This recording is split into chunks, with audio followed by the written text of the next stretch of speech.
Every tree has roots, every life has branches, and every adoption has a story. Some stories begin with questions, some begin with loss. All of them are rooted in love and the search for connection.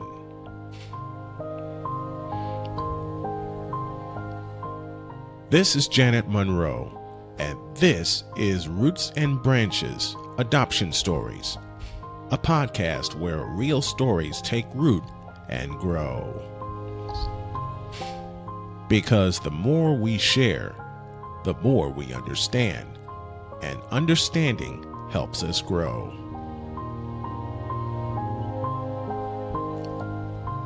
Now, here's Janet Monroe. So I'm more center here.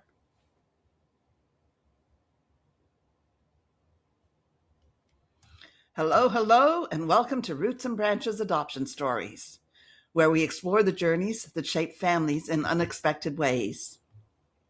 Today's story is raw, it's honest, and filled with redemption. Bubba grew up in difficult circumstances that led him down a dangerous path, one that eventually landed him in prison. But instead of breaking him, those years transformed him. They opened his eyes, changed his heart, and set the stage for the most important role of his life, becoming a father. He made a choice to adopt Mick, to break generational patterns, and to build something better than what he had. And today, he shares how love, accountability, and purpose reshaped his life. Let's dive into Bubba's story. So, Bubba, thank you for being here today. Really appreciate the fact that you came on and you have a story that you would like to tell. Let's start with your childhood. What was life like growing up? And what were some of the challenges that shaped your early years? It was different than most, I would say. When I was around 10 years old, my family moved from the suburban Chicago area, Joliet, Romeoville, and we moved west to the Dakotas. We moved to Deadwood, South Dakota, of HBO fame now.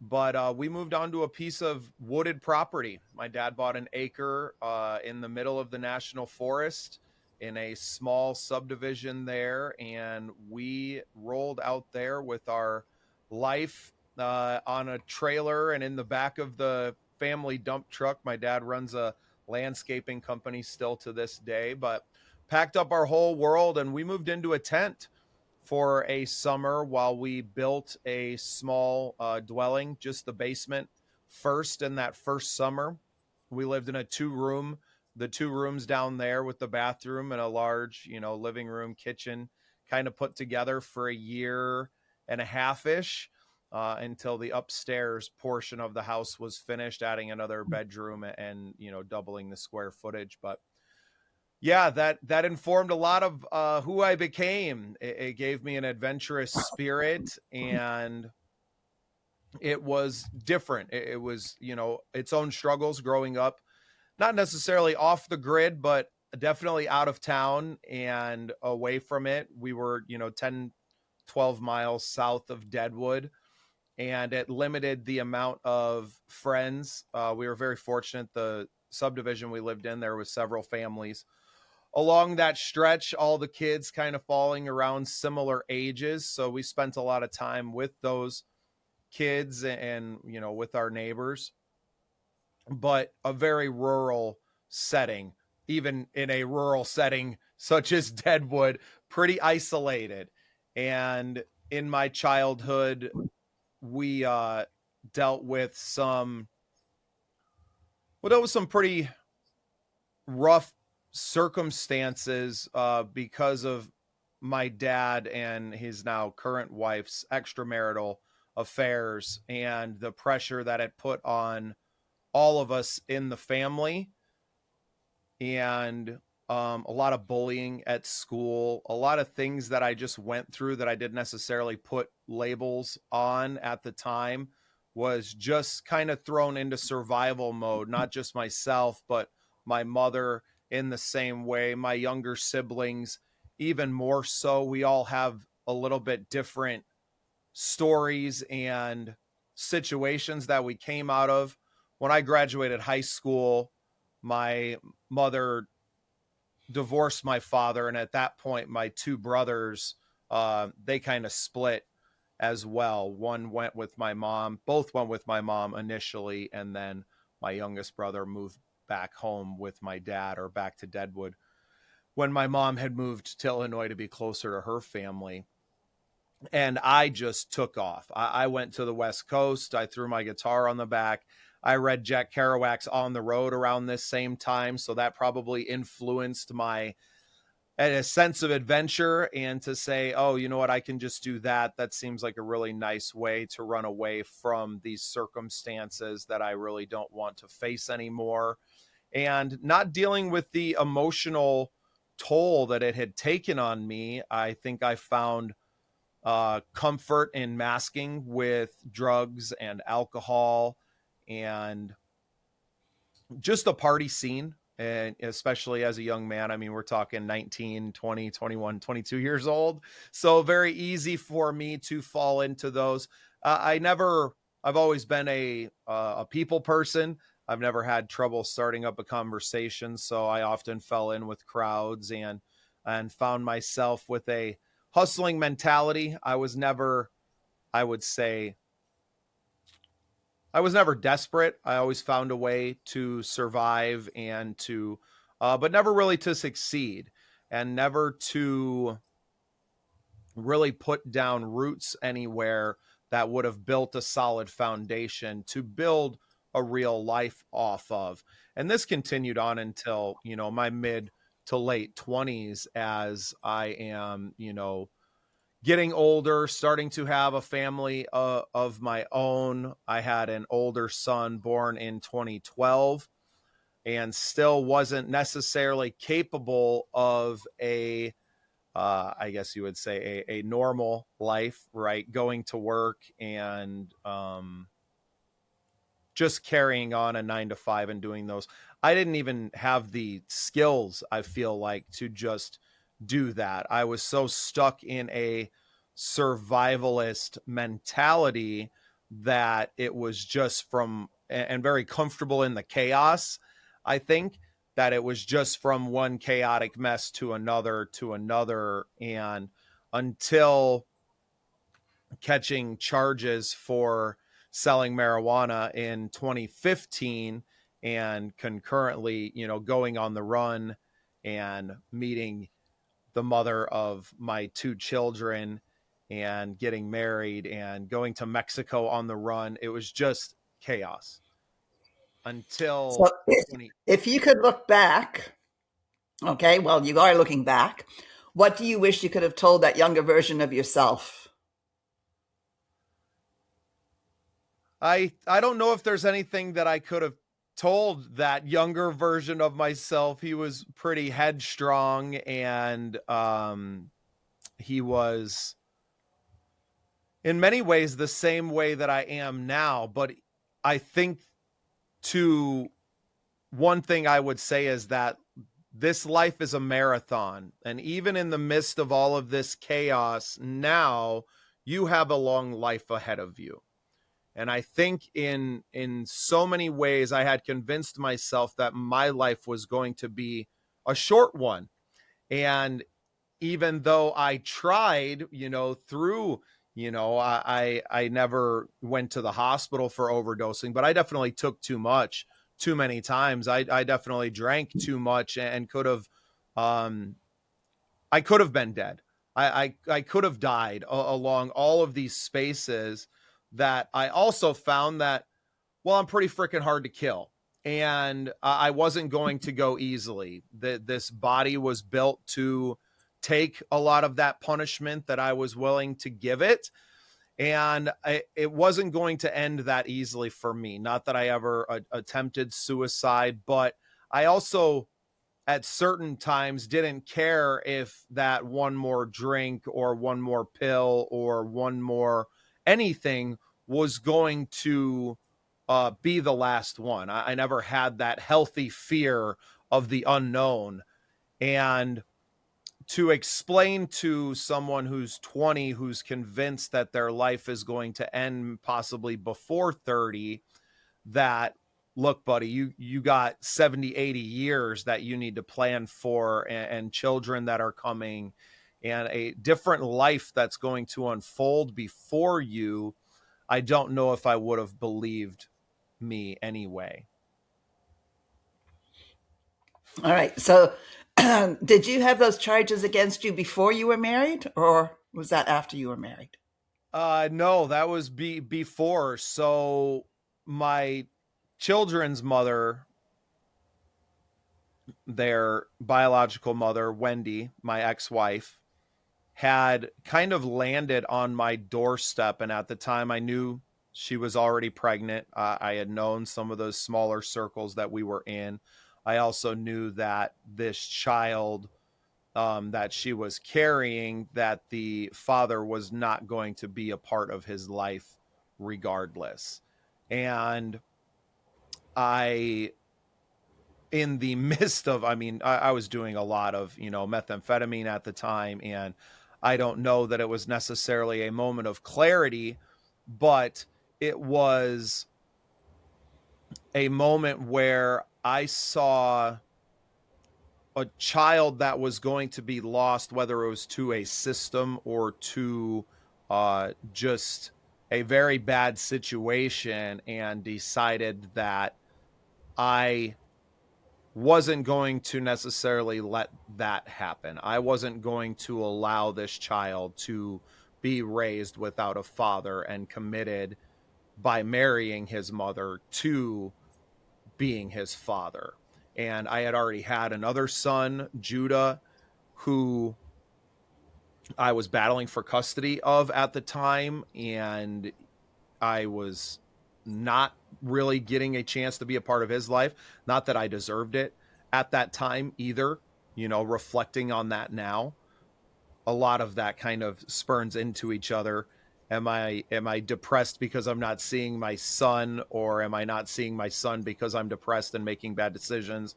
There's a lot to unpack into that, which consequently prison and sobriety during that time gave me the opportunity to reflect on that, but really committed to being Mick's father than even necessarily being a husband to his mother. And we were married in May of 2015. We moved to Mexico a month after that, and came back a year after that, with now not just one child, but another child on the way, and me looking at, prison time, of which had not been settled yet, how much time I was going to do. So in 2016, returning to the United States, knowing that I had pending charges, kind of biting the bullet, because even in Mexico, we're not living a good life. We have a, infant, a newborn, and another one on the way. We're living in a one-room shack without running water, with dirt floors, and no real prospects of growing and building any kind of life, being an illegal alien in a foreign country, right? The opportunities were rather limited in that way. Heck of a process just to make sure that Mick, who was born now in Mexico and had a Mexican birth certificate, that he would also be, an American citizen. And a big shout out to his great grandmother, Jean Sandman, who made a lot of that possible, came down from the States and made sure that both his mother and Mick had the paperwork necessary to come back to the United States as a citizen. And me going away and, not being around for Mick, and then eventually his sister, Cora Jean, when she was born in October of 2016.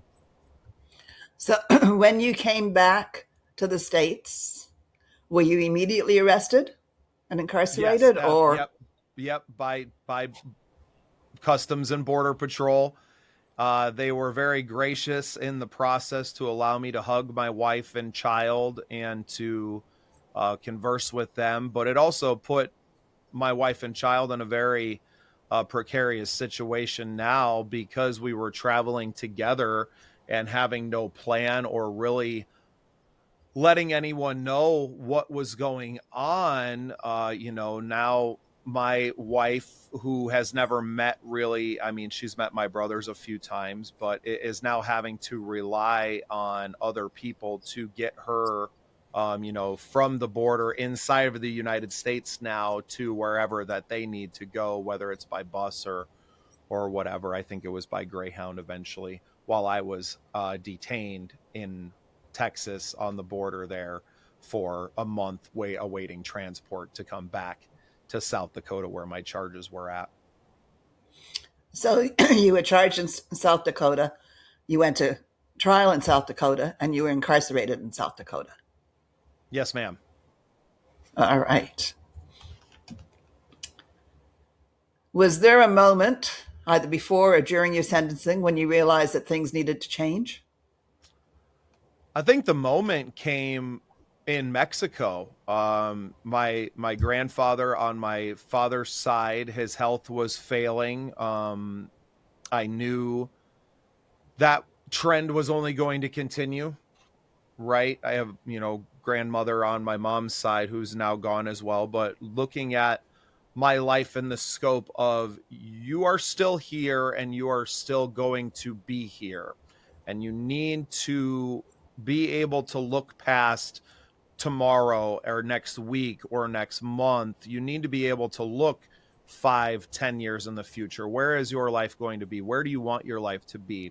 And realizing that while I was still angry at my dad for decisions he made that affected my life, that I was negatively impacting my children now, whether it was my son back home in the United States who was living without his father, or the child that was never going to live a life up to his potential because of the circumstances that I was putting us in living in Mexico. And it was some very hard conversations with myself then to say, you can't very rightly be angry and then do the same thing and not expect a very similar result to that.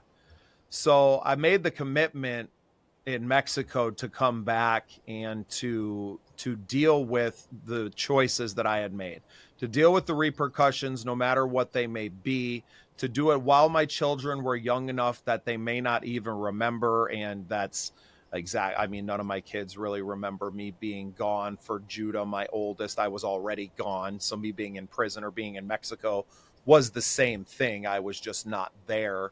But my younger two don't even recall that time. They were, infants still when I got out, being only 3 and 2. They were still young children. So the decision didn't necessarily come after it. I had to make the decision first because I knew it was waiting for me. It's not like I didn't know the prison time was coming. It was just a matter of how much time it was going to be. That was the only unknown. Okay, so jail can make you or break you. So for you, it became a turning point. What did those 2 years teach you about yourself?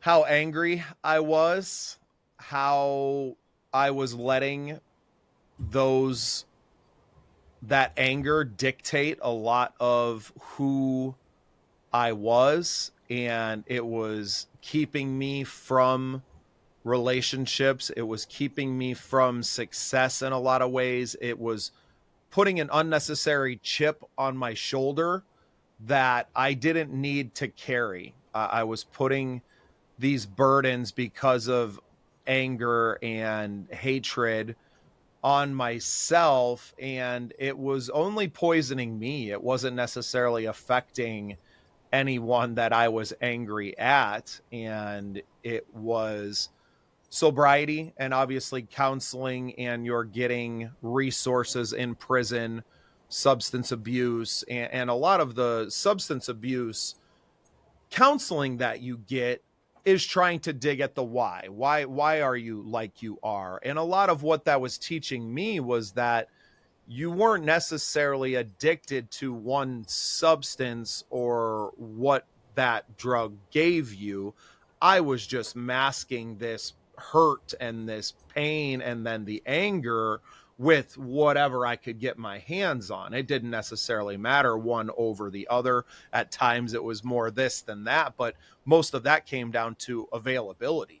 So it was being able to see the issues for what they were, realizing that I was never going to change those things, and carrying the anger with me was only going to hurt me.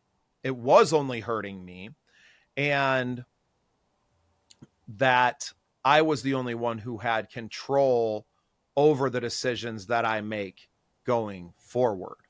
So I took a lot of classes. I was a member of the Full Gospel Church band, which got me into, some Bible study courses and, if you want to say finding God, finding a relationship with a Savior and the Savior, that I also realized that I was going to have to save myself. I was going to have to take accountability. And even though I was in prison, to not put that on someone else. Oh, I'm in here because you did this to me. No, I was in here because of choices that I made. And to get out of this, I'm going to need to make better choices and to pull myself out of the hole that I had dug for myself, and doing that with a new trade, which I learned in prison. I became a welder and took the welding classes. But these are all choices, right? Like, I made the choice to say, hey, I'm not going to be able to play music and sell drugs when I get out of prison. I need to find a trade. Oh, these classes are available. What do I need to do to get myself in line for that? These classes that you take will cut the time off of your sentence on the backside. Okay, what classes can I take and expedite my exit from the prison system and to get out into the real world and to see my children again? Those are all choices. So how long was your sentence supposed to be? So I had two different sentences that came down because there was charges out of two different counties. What actually ended up happening was that I was in Texas for a month, then came back and spent 5 months in one county's jail while awaiting the trial. And, we ended up settling and getting a deal from that and getting sentenced, thinking I was going from one county to the other before prison.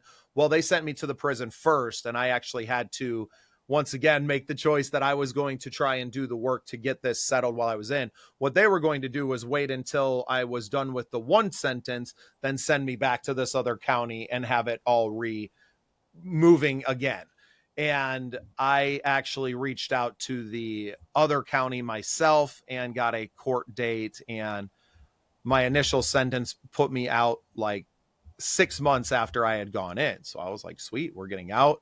When I got to the other county, I had taken a deal with the district attorney that it would be concurrent with the sentence that I was on. And so I was, went in June of 2016 and was getting out in 2017. So it was done deal. Well, when we got to that sentencing, the judge did not abide by the plea agreement that I had signed, and instead sentenced me to 8 years with a year and a half suspended, and with none of the 8-9 months of time that I had already been in attached to that. So it essentially set me on a new sentence with like 12 days of time served in February of 2017 to an out date, I think, in 2020. So it essentially added 3 more years on, and then through the course of a sentence modification and some good time and things that had changed inside of the prison, I ended up getting out in 2018. So was sentenced to a lot longer than what I had done in the prison system, because of overcrowding, you only do percentages of these times. So I was doing 40% of the 6.5 years, which cut down to 40% of 4 years. And then with the good time, the sentence ended up being a shade over 2 years total. Okay, so another question for you. Would you say that you have an addictive personality? Oh, no doubt. No doubt. And you can see that in whatever I do, that I don't do anything half-heartedly, Janet. I kind of dive all into whatever it is that I'm doing. And I think now it serves me very well in the podcasting and content creation space, because I am addicted to, this process. But yes, no doubt an addictive personality, and was very well primed for, drug and alcohol, and taking all of those things to the nth degree. It was very, very easy to fall into that trap. My husband was an alcoholic, and when he quit drinking, he became addicted to photography. And then when that sort of ran its course, he became addicted to snowmobiling and was out on the snowmobile all the time. And then when he had a serious accident, he became addicted to golf, and he would go golfing from 7 a.m. till it was dark. And that, so yes, I know what addictive personalities are like. Well, and I think they can be, that's a double-edged sword, right? That it can be, it is. On the one end, if used negatively, or done, using negative things, whether it's drugs or alcohol or whatever it is. I mean, sex for some people as well, that addiction can absolutely destroy you. But on the positive side, you can get, you can excel in things much faster than other people, because you're going to get that expertise level much quicker. And, they say the 10,000 hours to master something. If you have that addictive personality, you can dive in and master something in the course of a few years, maybe, or a year in the case of, kind of our podcasting journey, and get there much quicker than someone who is more distracted, I may say.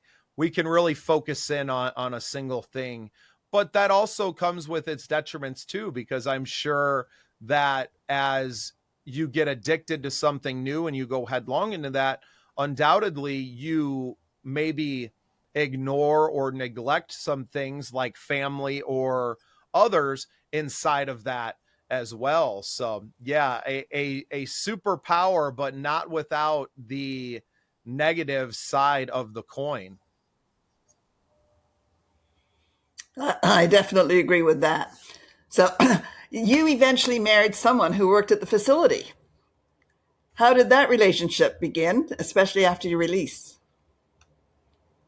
Yeah, and we get the love and lockup a lot, but it wasn't like that inside of the prison. My wife Danielle started there as an intern around the same time that I had gone in.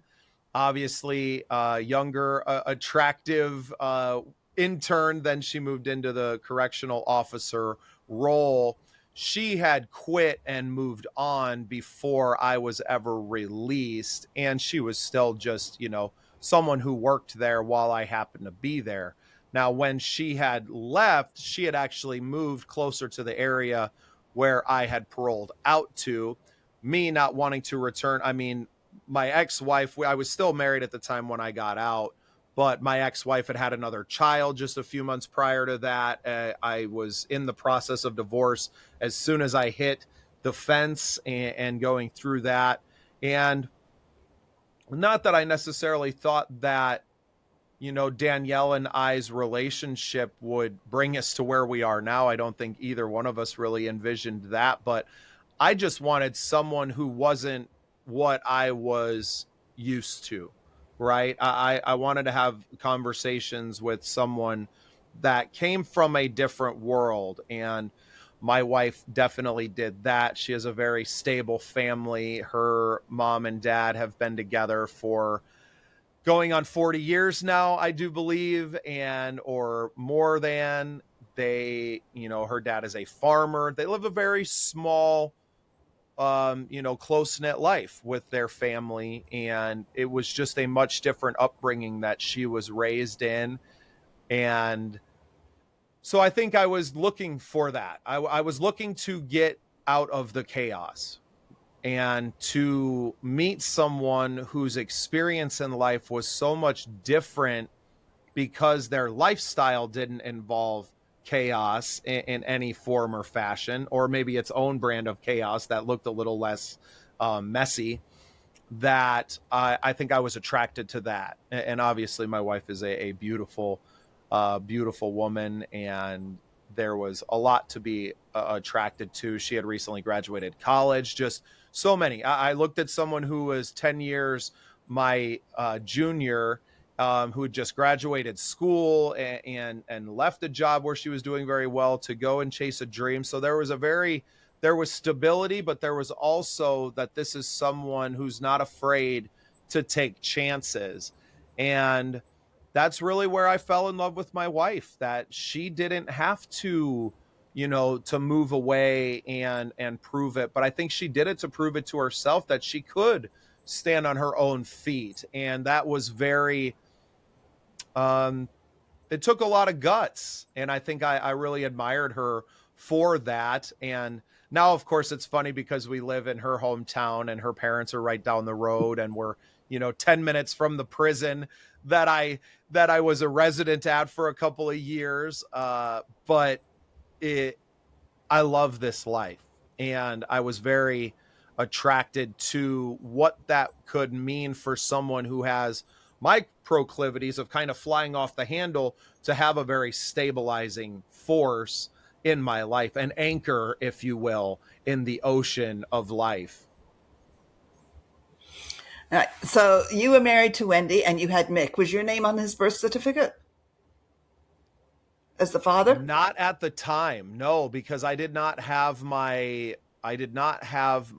paperwork. I like I said, I was in Mexico illegally. I didn't even have a passport, Janet. I was I was floating in the chaos at the time. So no, I was not on Mick's birth certificate at the time.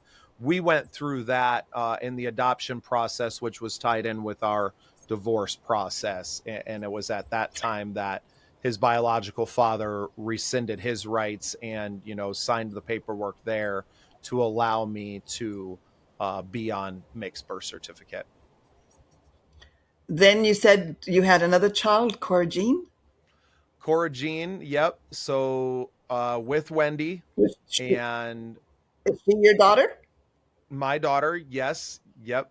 Conceived in Mexico, but then born in the United States after we had gone. So those two have always been connected, and I'm very grateful to have that. He has his sister, and we don't deal in halves or steps or any of that. Our children are brothers and sisters. And I mean, most people, if we don't tell them, don't know that Mick is not biologically my son. Now he does. We've been very open and honest with our children because of, especially their older brother and our relationship with his mother, and, him being a little bit older. It was just easier to tell them now. You're all going to find out eventually. Let's just tell you now, where it changes nothing. They don't, they don't care. My brother is my brother. My Right. sister is my sister. And easier to do that than to try and hide something from them and shatter their world later on when maybe it would matter more. So in the divorce from Wendy, you ended up having to adopt Mick? Yes. So we adopted Mick in the process, so that we would have that, and we had to, obviously, for custody reasons, to do that. And honestly, it was such an easy process, which I know for a lot of adoptive parents that it's not an easy process, because Wendy's life was a bit of a mess, and God bless her for seeing that and seeing the stability, excuse me, I think I just swallowed a fly. The stability that we were trying to bring, or that I was trying to bring to Mick and Cora Jean's life, when she was kind of still committed to chaos, that it made the process very easy. And I was awarded primary physical custody of both children with the divorce and through the adoption process. It was all just very seamless. So then you were a single dad for a while before you got together with Danielle? Yes, well, and that all happened within several months of each other. So it was like get out of prison, get divorced, and a new relationship by, October. I was released in early August, and so things moved very quickly. By the end of that year, Danielle and I and the kids were all living together in Sturgis, South Dakota. So it happened really, really fast. And at the same time, my ex-wife Wendy had decided that, the chaos is much easier without these kids now, and slowly just kind of faded away and out of their lives. And while that door of communication was always open on our end, she just kind of drifted further and further away, to the point now where we haven't seen or had any contact with her in 5 years, and she, I do believe, is in the prison system again now. So we, for all intents and purposes now, the children not only call Danielle mom, but they don't know anyone as their mother besides Danielle. So another process there of possibly adopting legally both children by Danielle as well. Okay, so you mentioned that you wanted to be a better dad than the one you had. What does that look like for you today?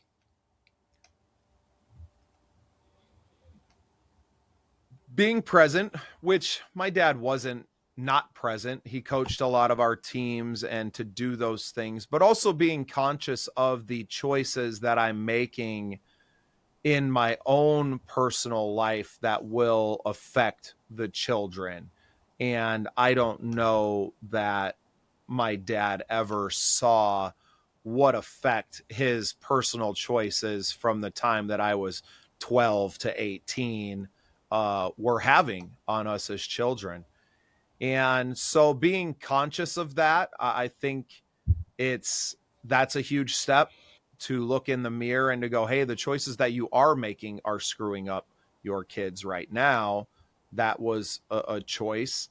And I don't have particularly deep conversations with my father, probably because a lot of that anger and hatred, but maybe one day. But I think I have a lot more of those open conversations with my children. I treat my children, I think, with more respect than my parents necessarily did. I respect their intelligence more than that. I don't think that I can get something over on my kids or to be, dishonest with them. That's something, and tell them that something is what it isn't. So I think it starts from there, and continuing to evaluate my decisions with the scope of the whole family on the plate, rather than just what is better for me in that specific moment. All right, so to life today, tell us about your podcast work and the scene projects and how that passion developed, because it's a far cry from welding.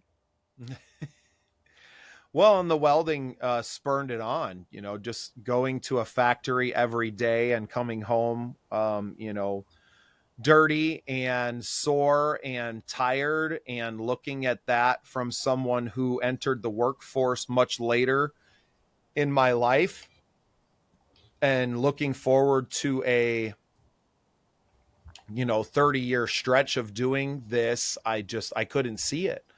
I had been longing to get back into the music industry But being now in my later 30s, that, chasing that dream to a Nashville, or, chasing that dream on the road just really wasn't part of the plan, right? It was never going to happen. And granted, we travel a little bit with the podcast and to do some things, but to really succeed on in the music industry may require you to be on the road, half of the year or more, or every single weekend, and traveling and the late nights. And I kind of lived that. I lived that through the summer of 2024. We had a lot of gigs booked. I was out of town playing, 10, 12 days in a row.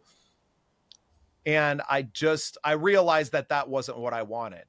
And underneath of that, I had been doing this podcast. I had been doing the scene projects, talking with other artists, of which I had a fairly large network, and realizing I had a bit of a knack for it, which we got to 100 episodes in 9 months. I was always having conversations with artists wherever I was, and just putting them out, not kind of sitting on them and having a long-term plan with it. It was all just about, let's get this out here. Let's hit this 100 episode milestone as fast as possible. And let's readdress from there whether this is what we want to do. And we hit that last December. And I'd also started to bring together the live, not just here on Zoom or on there, excuse me.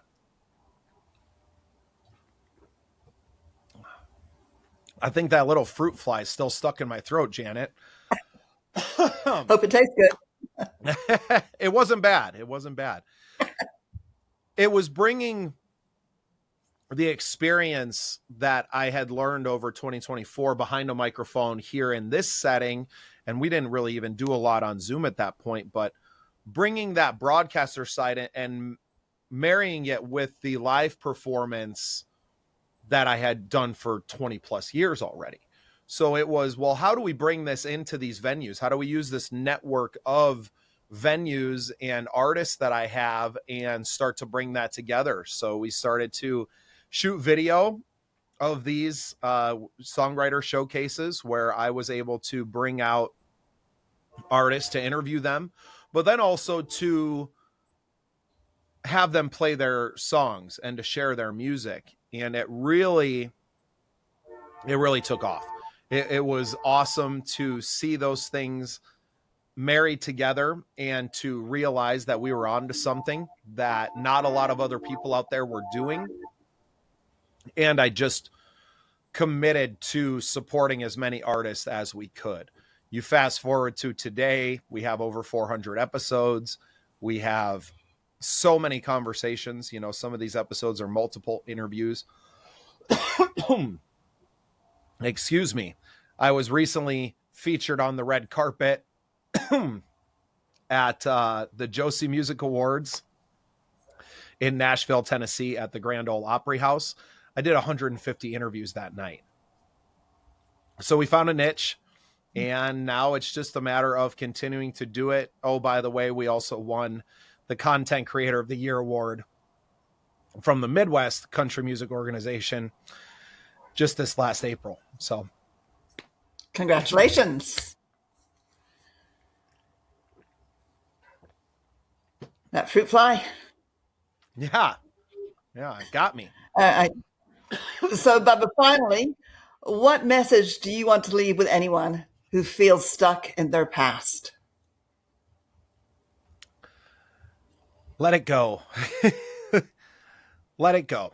Because there's nothing you're going to do today to change that, but you can change your circumstances right now. You can make better choices today that are going to affect your future much more than they would ever affect your past. So letting go of pain and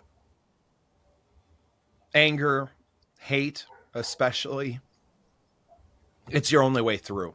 And it is the only way you're going to get where you want to go in life, is to be able to unchain yourself from the burdens that have held you down and to move forward into the life that you were made to live. So in the great words of Frozen, right? Let it go. Let it go. Just let it go. Yes. So the company that I work with, where I earn an income from that helps me support this, they say it doesn't matter if you're from Yale or from jail, as long as you want to succeed, we'll give you the path to travel, the track to run on. Oh. And that's the way it is, right? Everybody just has to have a desire to do better. Yeah. All right, ladies and gentlemen. It does. Ladies and gentlemen, Bubba's story is a powerful reminder that our past does not determine our future. With courage, honesty, and love, he transformed his life, and in doing so, became the father he always hoped he could be. So thank you, Bubba, for your vulnerability and your heart, and thank you to our listeners for joining us today. If Bubba's story touched you, please subscribe, comment, and share this episode so others can find hope in these journeys. This is Roots and Branches Adoption Stories, where every story has roots and every life creates new branches. I'm Janet, your host. Until next time.